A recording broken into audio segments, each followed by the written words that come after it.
মহান মে দিবস উপলক্ষে রাজধানীতে বিভিন্ন শ্রমিক ইউনিয়ন ও গার্মেন্টস শ্রমিকদের উদ্যোগে পথসভা ও র্যালি আয়োজন করা হয়।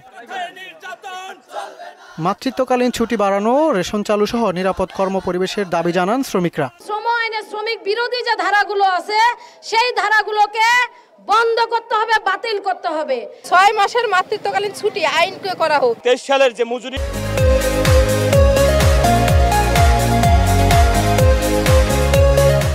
সেটা যাতে বাস্তবায়ন হয় এবং গার্মেন্টস শ্রমিকদের জন্য জাতীয় বাজেটে যাতে সুনির্দিষ্ট বরাদ্দ থাকে। মে দিবস উপলক্ষে রাস্তায় গণপরিবহনের উপস্থিতিও ছিল বেশ কম। বাসের পাশাপাশি অন্যান্য যানবাহনও খুব একটা দেখা যায়নি। মালিক পক্ষে কোনো সুবিধা নেই, আমাদের চালালেও জমা দিতে হবে, না চালালেও জমা দিতে হবে। আমরা যে শ্রমিক কেউ কিছু মনেই করে তো আরাম করলে মালিকে কালকের বলবে চাবিটা দাও, গাড়ি চালান লাগবে না। এদিকে নির্মাণ শ্রমিকদের আয়োজনে এক পথসভায় শ্রমিকদের উপর নির্যাতন বন্ধ করতে মালিকদের প্রতি আহ্বান জানান যুবলীগের সাধারণ সম্পাদক। শ্রমিক তো দুর্নীতি করে না, শ্রমিক টাকা পয়সা আত্মসাৎ করে না।